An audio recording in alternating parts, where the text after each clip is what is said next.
नमस्कार, स्वागत है आप सभी का आज की खबर में। आपके साथ मैं हूं दीक्षा कोहली। खबरों पर विस्तार से डालेंगे नजर, लेकिन सबसे पहले शुरुआत हेडलाइंस के साथ। 5 से ज्यादा उम्र के बच्चों के लिए कॉर्बेवैक्स और कोवैक्सीन टीके को मंजूरी। कोरोना की स्थिति को लेकर मुख्यमंत्रियों के साथ प्रधानमंत्री की बैठक कल। कोरोना से बेसहारा हुए बच्चों को केंद्रीय विद्यालयों में मिलेगा प्रवेश। यूक्रेन युद्ध पर भारत की यूरोपीय देशों को 2 टूक। रायसीना डायलॉग में विदेश मंत्री ने अफगानिस्तान के बहाने पश्चिमी देशों को दिखाया आईना। कहा, एशिया के सामने आने वाली चुनौतियों से बेखबर पश्चिमी देश।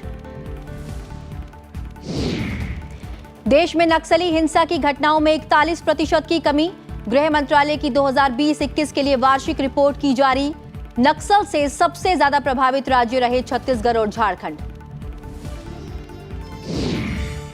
देश विदेश में सीबीएसई की 10वीं 12वीं की बोर्ड परीक्षा शुरू।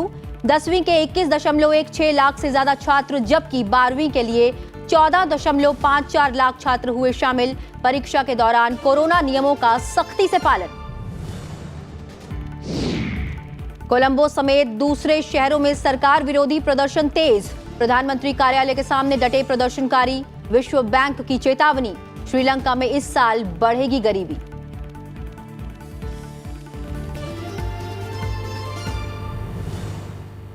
और हेडलाइंस के बाद अब एक नजर उन खबरों पर जो आज सुर्खियों में रही।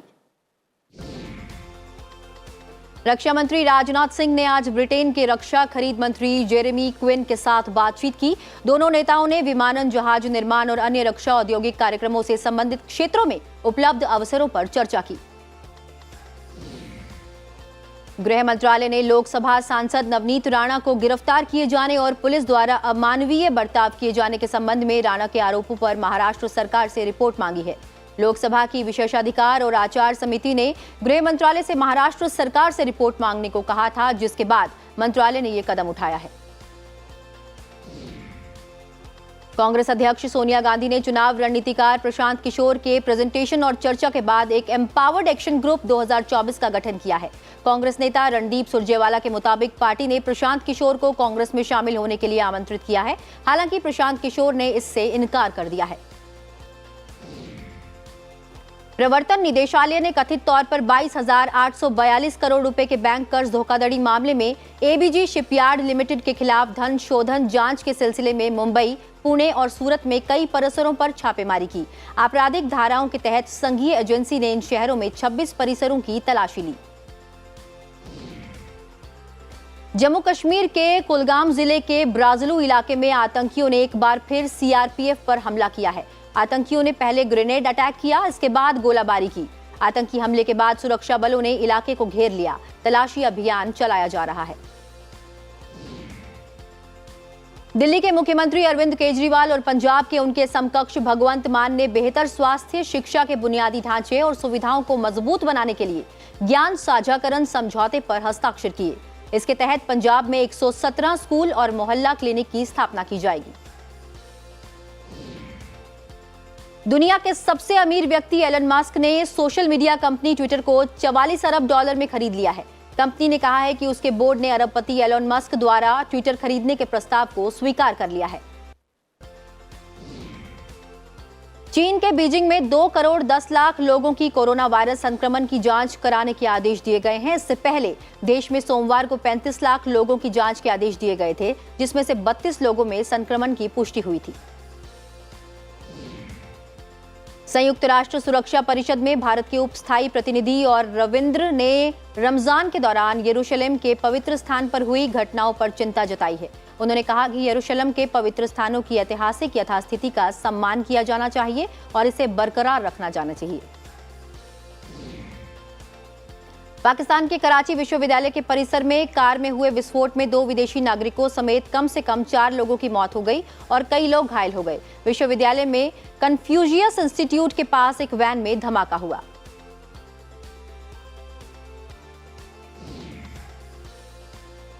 और अब खबरें विस्तार से। अब 5 साल और उससे बड़े बच्चों को कोविड-19 रोधी टीके लगाए जा सकेंगे। भारत के औषधि महानियंत्रक ने 5 से 12 वर्ष के आयु वर्ग के बच्चों के लिए कोविड-19 रोधी टीके कोर्बेवैक्स के आपातकालीन इस्तेमाल की अनुमति दे दी है। डीसीजीआई ने 6 से 12 वर्ष के आयु वर्ग के बच्चों के लिए कोवैक्सीन के टीके की भी अनुमति दी है।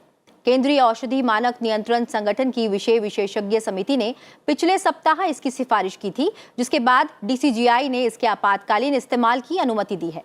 बायोलॉजिकल ई कंपनी के कॉर्बेवैक्स टीके की खुराक अभी 12 से 14 वर्ष की आयु वर्ग के बच्चों को दी जा रही है। वहीं दिसंबर 2021 को 12 से 18 वर्ष के आयु वर्ग के लिए कोवैक्सीन को मंजूरी दी गई थी। भारत ने 16 मार्च को 12 से 14 वर्ष की आयु के बच्चों का टीकाकरण शुरू किया है।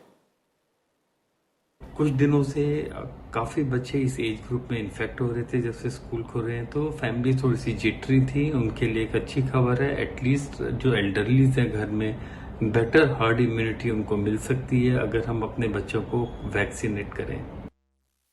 वहीं प्रधानमंत्री नरेंद्र मोदी देश में कोविड-19 की उभरती स्थिति पर वीडियो कॉन्फ्रेंस के जरिए कल राज्यों के मुख्यमंत्रियों के साथ बैठक करेंगे। कल दोपहर 12 बजे प्रधानमंत्री मुख्यमंत्रियों से चर्चा करेंगे। इस दौरान केंद्रीय स्वास्थ्य सचिव राजेश भूषण कोविड-19 के मामले और इससे निपटने को लेकर उठाए जा रहे कदमों के बारे में प्रेजेंटेशन देंगे। राज्यों के साथ बैठक में कोविड संक्रमण से निपटने की रणनीति, वैक्सीन उपलब्धता, जरूरी दवाओं, ऑक्सीजन और हेल्थ इंफ्रास्ट्रक्चर की समीक्षा की जाएगी। इससे पहले 24 अप्रैल को प्रधानमंत्री नरेंद्र मोदी ने मन की बात में देशवासियों से कोरोना के सतर्क रहने और मास्क पहनने, उचित दूरी का पालन करने की अपील की थी। प्रधानमंत्री पहले भी कई बार राज्यों के मुख्यमंत्रियों के साथ कोविड-19 की स्थिति और निपटने के उपायों की समीक्षा कर चुके हैं। देश में पिछले कई दिनों से कोरोना के 2000 से अधिक मामले आ रहे हैं। पिछले 24 घंटे में कोविड-19 के 2483 नए मामले सामने आए हैं। देश में कोरोना वायरस के सक्रिय मामले में घटकर 15,636 रह गए हैं, जो कुल मामलों का 0.04% है। पिछले 24 घंटे में उपचाराधीन मरीजों की संख्या में 886 की कमी दर्ज की गई है। वहीं मरीजों के ठीक होने की राष्ट्रीय दर 98.75% है। संक्रमण की दैनिक दर 0.55% और साप्ताहिक दर 0.58% है। वहीं राष्ट्रव्यापी टीकाकरण अभियान के तहत अभी तक कोविड-19 रोधी टीकों की करीब 188 करोड़ से अधिक खुराक दी जा चुकी है। और इस मामले में अधिक जानकारी के लिए हमारे साथ जुड़े हुए हैं हमारे संवाददाता सूरज मोहन झा।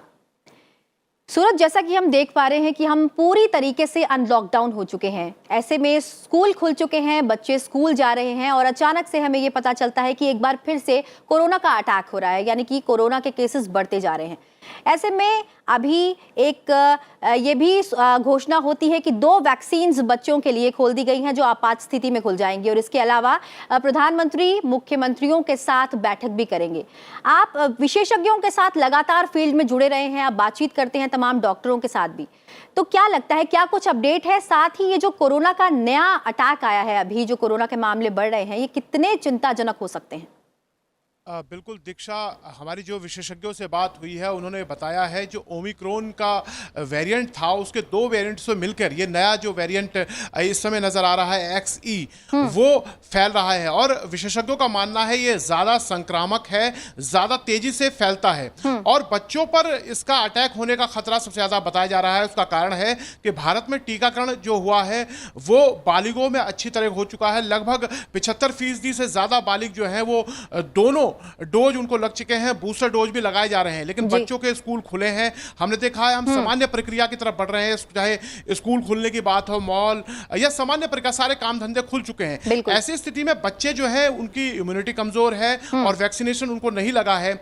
ऐसी स्थिति में विशेषज्ञों का कहना था बच्चों पर ज्यादा खतरा है क्योंकि यह संक्रमण फैल सकता है, इसलिए उनका खास ध्यान रखा जाए। स्कूलों में भी सोशल डिस्टेंसिंग और सैनिटाइजिंग इसका व्यवस्था की जाए। अब जिस तरह से हमने देखा है भारत सरकार ने आज 5 से 12 और 6 से 12 आयु वर्ग के बच्चों के लिए आपातकाल की स्थिति में टीकाकरण की अनुमति दी है और वो सोमवार से लगना शुरू हो जाएगा। तो एक जो डर देश के आम जनमानस में था, जो बच्चों को स्कूल भेज रहे थे कि बच्चे जब ये नया वेरिएंट बहुत तेजी से फैल रहा है, ऐसे में बच्चों का क्या होगा, और उस समय ये टीकाकरण जब लगाया जाएगा तो कहीं ना कहीं वो डर खत्म होगा और सामान्य बहाली की तरफ होगा।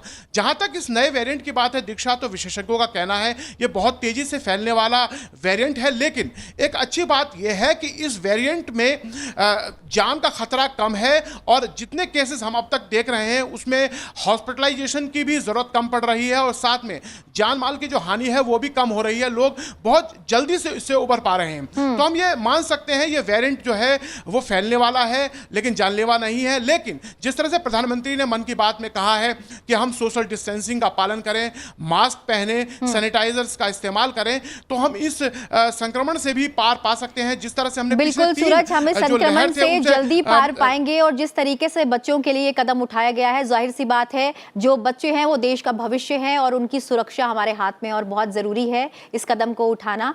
बहरहाल इस तमाम जानकारी के लिए बहुत बहुत शुक्रिया। बढ़ते हैं अगली खबर की ओर।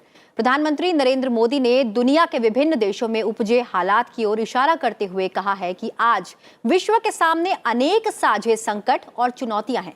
उन्होंने कहा कि मानवता के समक्ष खड़े प्रश्नों का समाधान भारत के अनुभवों और उसके सांस्कृतिक सामर्थ्य से ही निकल सकता है।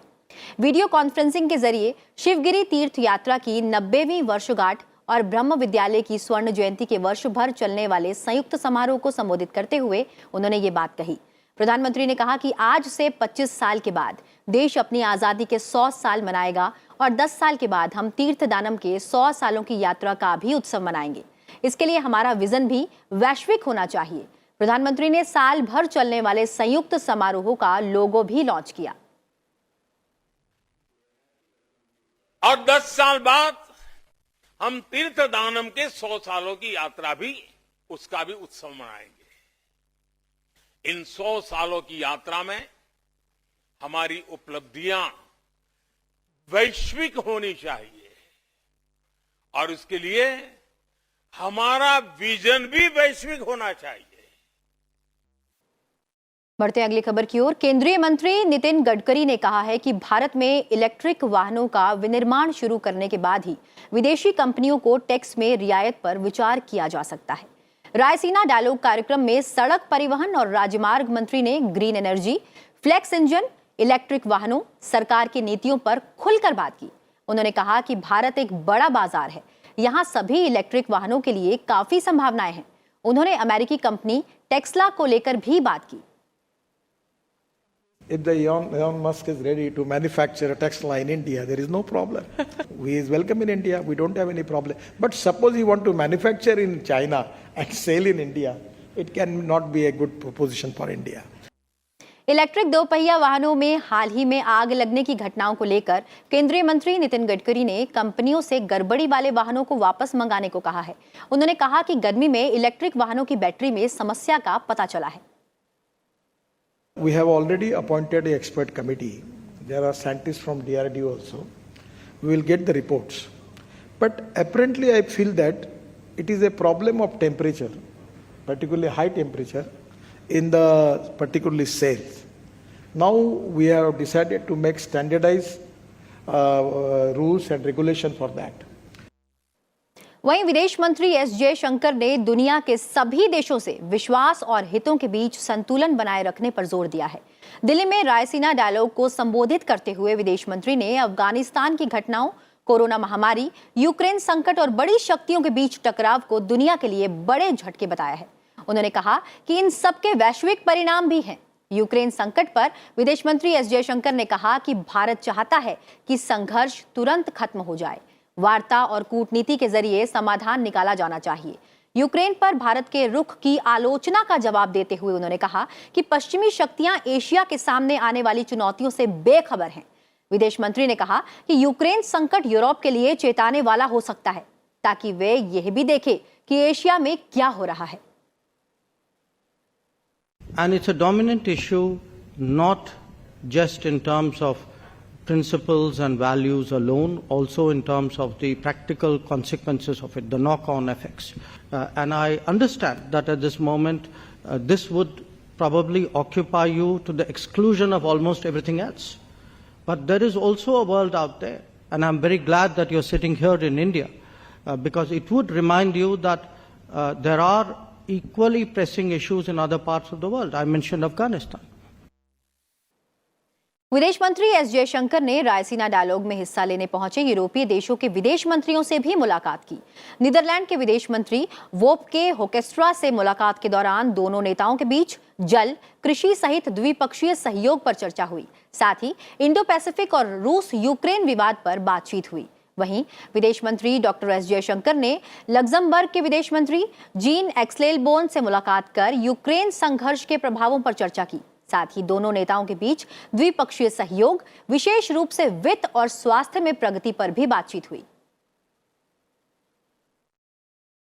देश में 2013 की तुलना में 2020 में नक्सली हिंसा की घटनाओं में 41% और मौतों में 54% की कमी आई है।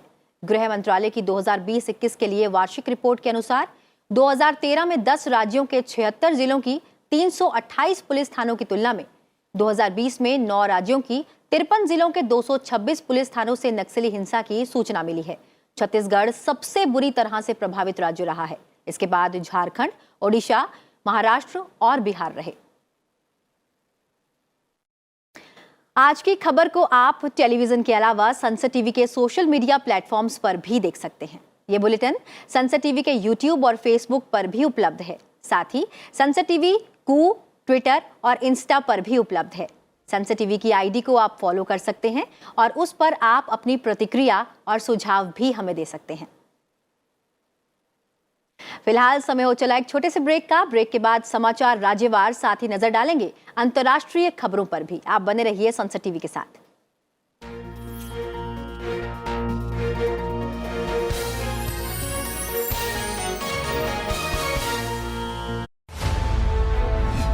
What is child marriage? Is it avoidable? आप जरा सोचिए, अगर आपकी छोटी बच्ची की शादी हो जाए 12 साल में, उसकी जिंदगी का क्या बनने वाला है? We must compliment the Parliament of India for coming out with the Prohibition of Child Marriage Act 2006. Watch with us. 75 years, laws that shaped India.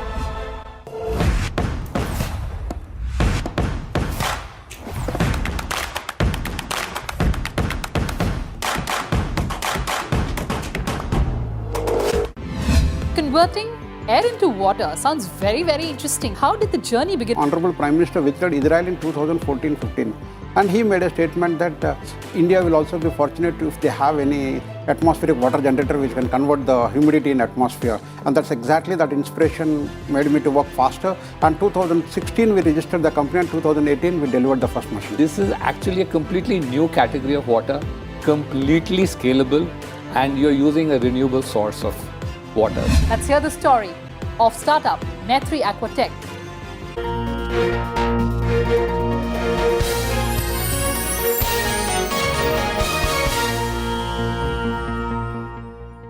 Break के बाद एक बार फिर आप सभी का स्वागत है आज की खबर में। बढ़ते हैं आगे और बात करते हैं राज्यों से जुड़ी हुई खबरों की।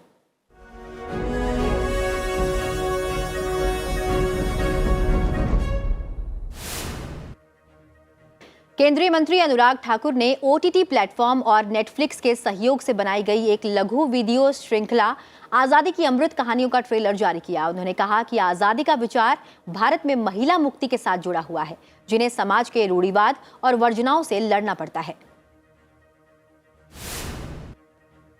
केंद्रीय स्वास्थ्य मंत्री मनसुख मांडविया ने India pharma and India medical device conference 2022 में कहा कि सरकार किफायती चिकित्सा उपकरणों और फार्मा के निर्माण में आत्मनिर्भर बनने के लिए प्रतिबद्ध है।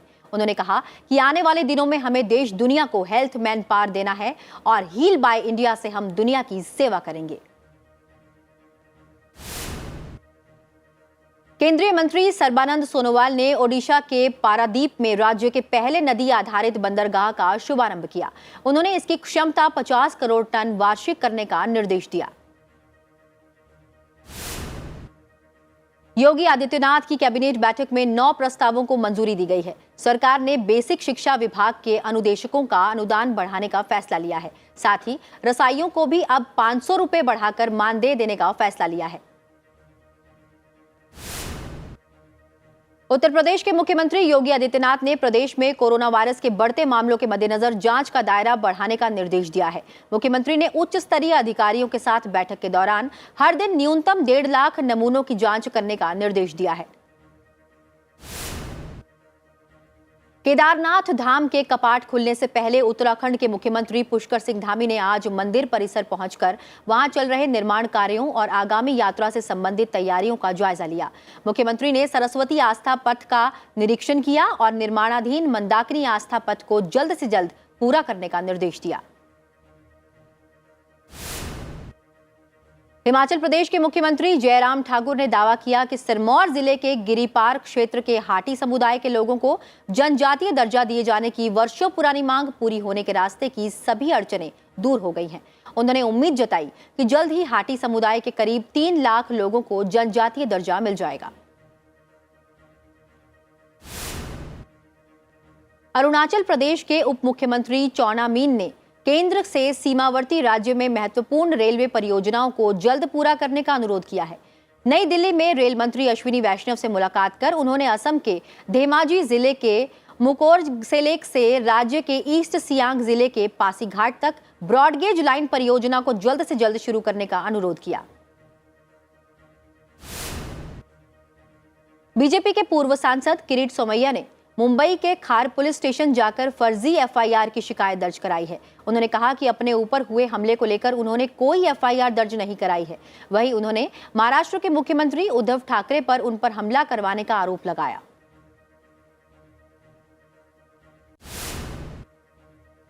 दिल्ली के एम्स में नर्सिंग स्टाफ अनिश्चितकालीन हड़ताल पर चली गई है, जिससे स्वास्थ्य सेवाओं पर असर पड़ा है।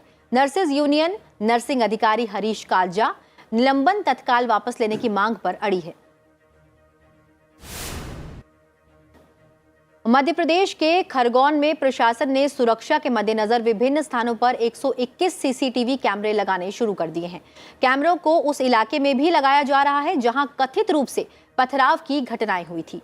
वहीं प्रशासन ने आज 9 घंटे के लिए कर्फ्यू में ढील दी। साथ ही निजी यात्री बसों का संचालन भी शुरू कर दिया गया।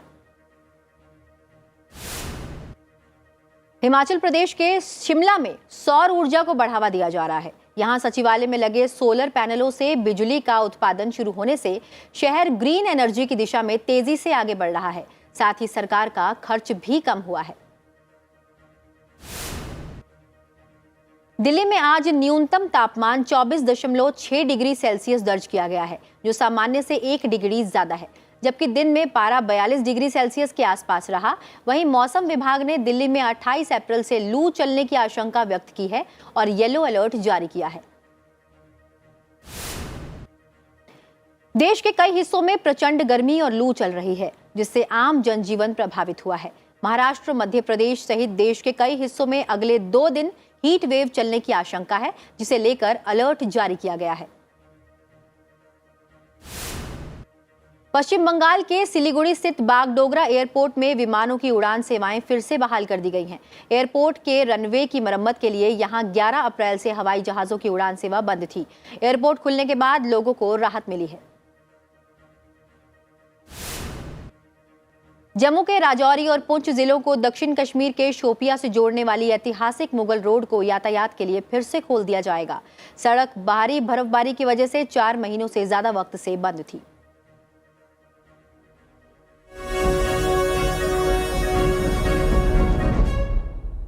अब बढ़ते हैं आगे और नजर डालते हैं कुछ और अहम खबरों पर।